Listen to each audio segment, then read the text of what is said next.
supporter Kutaraja untuk lantak laju dan masyarakat pencinta sepak bola Kota Banda Aceh turun ke jalan untuk menyambut langsung kedatangan tim sepak bola kesayangan mereka yang telah berhasil lolos ke Liga 1 2020 mendatang. Setelah berhasil mengalahkan tim kesebelasan Sriwijaya FC di Stadion Kapten Iwayan Dipia, Gianyar, Bali beberapa waktu lalu.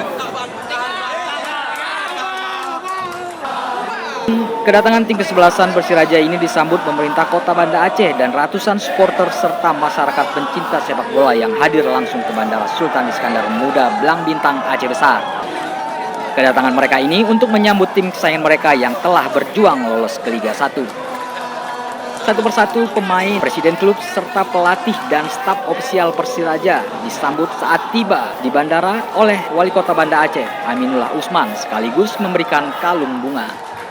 Penyambutan ini dilakukan sebagai bentuk penghargaan supporter dan pecinta sepak bola di Kota Banda Aceh pada seluruh tim Persiraja yang telah berhasil lolos ke Liga 1 setelah puasa selama 12 tahun sejak dari tahun 2007. Nompiandi, salah seorang supporter Persiraja, mengatakan merasa senang dan berterima kasih kepada seluruh tim yang telah membawa kembali Persiraja ke kancah kasta tertinggi Liga Sepak Bola Indonesia.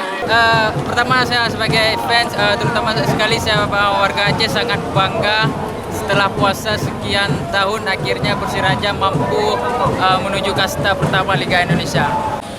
Sementara itu, Ahsanur Rijal saat diwawancarai langsung tim Liputan Sport Habat TV, striker Persiraja yang menghantarkan kemenangan melalui gol tunggalnya saat melawan Sriwijaya FC sekaligus menghantarkan Persiraja ke Liga 1, mengatakan dirinya merasa senang bisa memberikan yang terbaik untuk Persiraja dan masyarakat pecinta sepak bola di Aceh.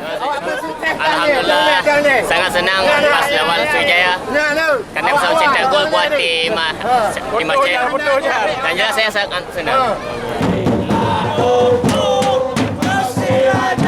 Usai melakukan penyambutan, masyarakat dan supporter melakukan arak-arakan berkonvoi keliling kota menuju Stadion Haji di Murtala, Kota Banda Aceh yang merupakan kandang kesebelasan Persiraja. Dari Aceh Besar, tim Liputan Sport Habat TV melaporkan.